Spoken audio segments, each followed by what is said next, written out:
Hello, this is Mr. Kashmir, and this is the Unit 3 intro lecture video. In this video, I will be taking a few moments to introduce you to Theater Arts Unit 3, and this unit, as you know, is entitled Arts Activism. I'll tell you what that title means. I'll give you a sense of what it is we'll be learning and how, and some tips for how to be successful in this unit. Let's get started. So, arts activism. Well, you know what arts means, of course. Arts refers to theater, it refers to dance, it refers to music, it refers to painting.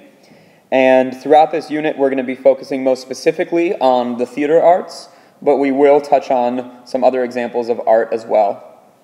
Now, activism is a slightly more complex word. One definition of activism from Wikipedia is: activism consists of efforts to promote, impede, or direct social, political, emotional, or environmental change. Another definition of activism from the Merriam-Webster dictionary is: activism is a doctrine or practice that emphasizes direct, vigorous action, especially in support of or opposition to one side of a controversial issue. Now, those two definitions are pretty much right on the money. If you put arts and activism together, you get this phrase, arts activism. And when I'm talking about arts activism, what I'm talking about is this. I'm talking about instances where artists use their art to react to social injustice and try to change the world.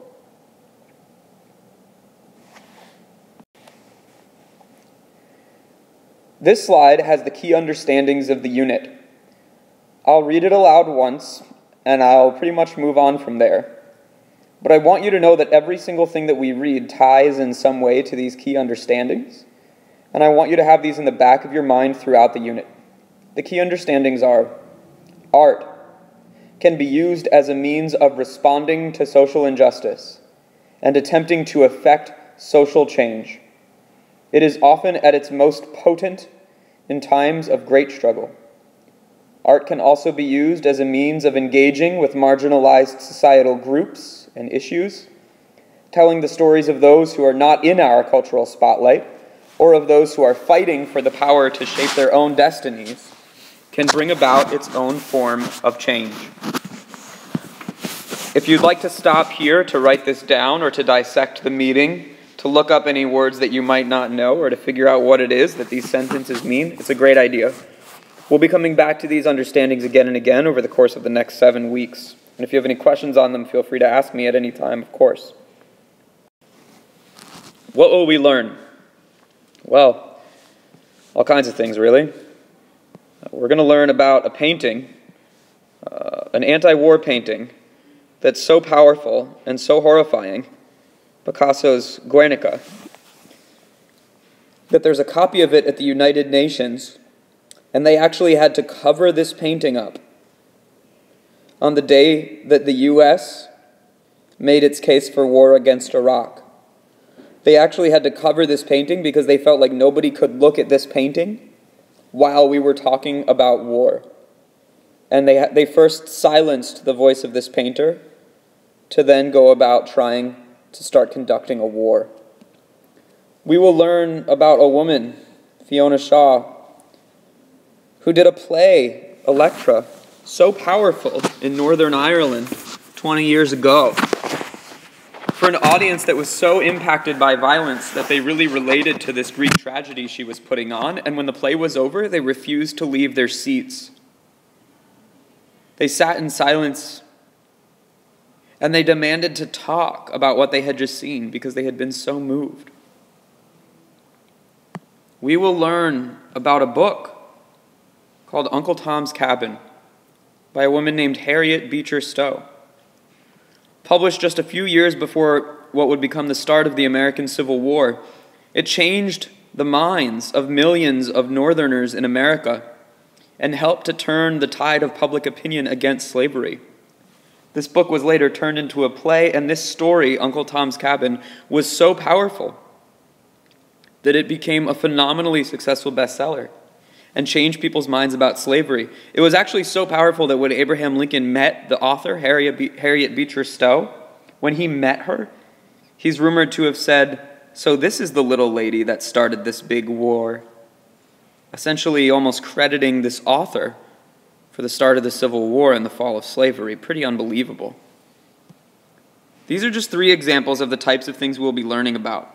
Instances in which art spoke truth to power, in which art was used as a reflection of what was going wrong in society.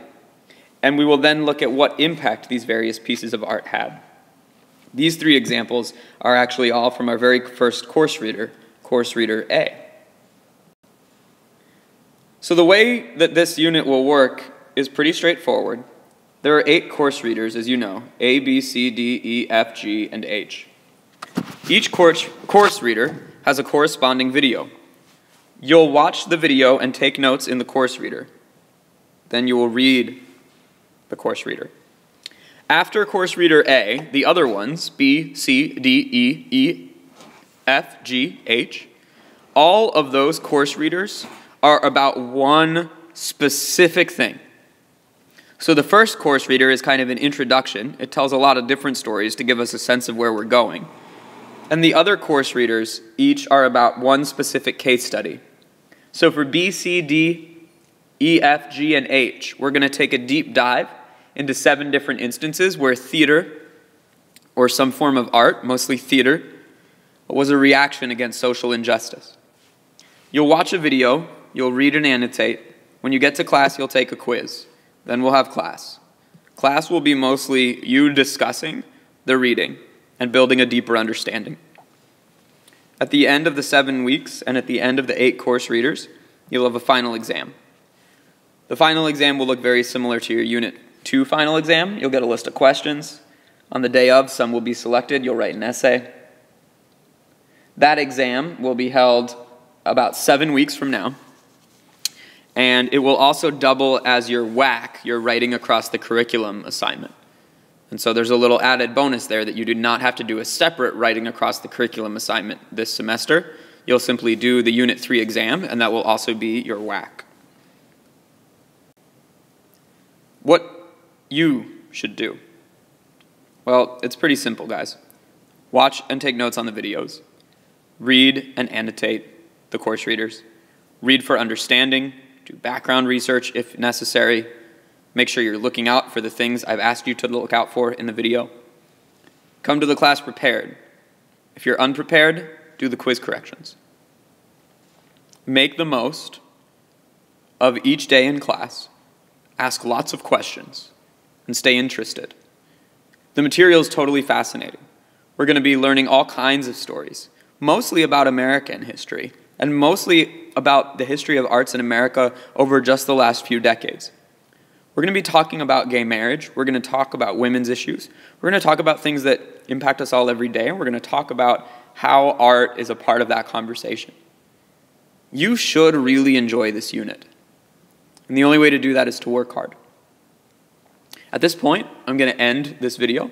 If you have any questions, you know where to find me.